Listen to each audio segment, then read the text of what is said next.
Hello, good morning, everyone. This is Nick Carkel. I will just would like to give a quick update as to the status of the foreign students or international students applying or holding the F1 or the M1 visa. The good news is, I keep on rescheduling this because we've been hearing rumors that there will be developments. And finally, yesterday, we received a news, and it sounds like a good news for F1 and J1 M1 visa holders or people trying to enter the United States on F1 or M1 visa. That the Trump administration has actually reversed or rescinded its rule posted earlier this month, putting restrictions on the F1 and the M1 visa. So, just for the understanding of everyone, yung rules kasi ng mga foreign students, dapat pag if F1 visa holder ka or if you're a foreign students, you are required to attend schools in person. If you are taking some absences, number of days of absence, the school has the obligation to report you to USCIS. And in that regard, they can cancel your visa and you'll be subject to deportation. But of course, because of the pandemic, most of the schools have stopped at having in-person classes, and majority of them were actually resorting to online classes. Uh, Earlier this month, ICE actually issued memorandum or policy that, hey, if your school is actually maintaining 100% online classes, then your visa is compromised, and uh, foreign students are actually requested to leave the country. There were suits headed by the Harvard University, and all other states also had filed suit against the government. And on the day of the hearing, supposedly on the oral argument, the Trump administration actually informed the judge presiding that they actually rescinded that order, and it is now status quo. Status quo means that if you are a holder of an F1 visa or an M1 visa, then you are still a student, and then there is no danger for you for being deported, even if your school is actually going to adopt the 100% online classes for now. But let us just see in the coming days if that policy or if that guidance will change. So good news yon para sa mga foreign students natin, no? Na wala ng pressure of going home or for their fear of baka mawalan sila ng visa because the school that they've been attending to or they are planning to attend resorted to a 100% online class. So, yun lang yung ano doon, yun lang yun ang legal basis ng bakit the ICE actually issued that guidance, because again the rules before says that if you are a foreign student, you are supposed to be attending full-time class in the school or university, and that hindi dapat online classes. So ngayon status quo tayo. So again, because of the pandemic, you are able to maintain your status and there is no obligation for you to go home. So relief yun. However, meron pa ring issues ang USCIS, and I would just like to add this issue in this Go Live because this is also very timely. Um, the House appropriations, the appropriators actually issued a 184 million funding to USCIS.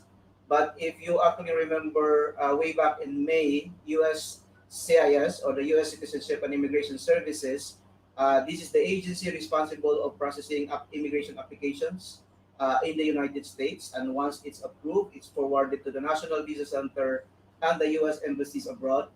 So sila talaga yung nagpa-process ng majority of the applications. And again, traditionally, USCIS do not or does not require or need funding from the government because self-sufficient sila. So ibig sabihin nun, they are actually getting funding from the filing fees that they obtain from the applicants. But because as of May this year, there was a 51% reduction of applications because of the pandemic. Nawawalan ng funds ang USCIS, and they are actually trying to ask help from the government. So in May this year, they actually asked a 1.2 billion emergency funding that would actually help them sustain their operations for the next 2 years. Yesterday, the House Appropriators Committee actually issued only 184 million. So that only represents 15% of the 1.2 billion that they were asking. So there is still a possibility that some of the employees of USCIS will be furloughed by August 3 if Congress will not be able to pass the requested funds. So it's still in the works, and I hope that Congress will be able to respond to that because there arguments include national security issues because the agency that is part of USCIS will not be able to conduct security checks of the applicants, and so they are making that argument. So I hope that in the coming days they will still be able to give that funding. But again, it's a big discussion still in Congress. But what does that mean to us or to you as an applicant? We are expecting some significant delays of processing of applications. So next week I'm going to do a Facebook Live on how the current situation of the pandemic has impacted or significantly impacted the processing times of commonly passed applications. So next week I will be able to prepare or show to you. Normally, a fiancé visa should be approved in 5 to 6 months, but ngayon, let's see how it's being significantly delayed. This week, we've been receiving notices of in-person interviews for spouse visa green card applicants, but hindi siya ganun kadami before the pandemic. But the good thing is, some offices are now accepting in-person applications. We are still getting a big number of green card green card interview waivers, ibig sabihin, hindi na nga ini-interview. So again, this doesn't change the fact that those categories only include parents, minor children, or yung mga applicants applying for the removal of condition. So again, the employment-based green card applications and the family-based spouse visa green card applications are still required to attend in-person interviews, including citizenship applications. But yung mga applicants ng citizenship na natapos na sa interview at pumasa na, they are now calling them for oath-taking ceremonies. But then again, the good news is they are now starting to have those in-person interviews again. But again, let's see in the next 2 weeks how the financial issue of USIS will significantly impact processing times. I would actually do another Facebook Live next week. So, yun lang yung update ko for now. As I said, I would rather talk about the two issues, including the student visa holders. So again, status quo muna kayo ngayon. There is no danger of you being deported. There is no issue for you now for you to leave the country to be able to maintain status. So, but let's see in the coming days if that will change.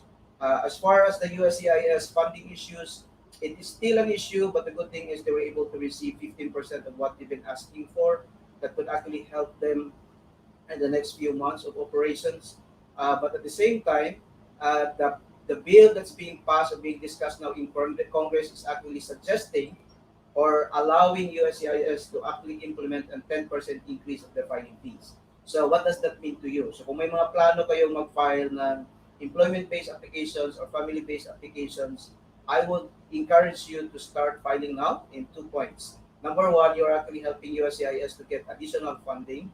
Pangalawa, you will be able to avoid the potential increase of filing fees because USCIS needed the money. So again, kung may mga tanong kayo,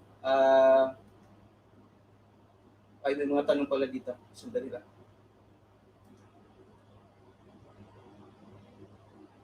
Okay, so thank you for joining in. Again, salamat sa mga nag-join. Sir Eric, Marvincent, Chad, Renz, Marge. Again, salamat. So, but yun yung very short update ko. And then, till next time or till next week for the impact of pandemic on processing times. Maraming salamat po. Bye-bye.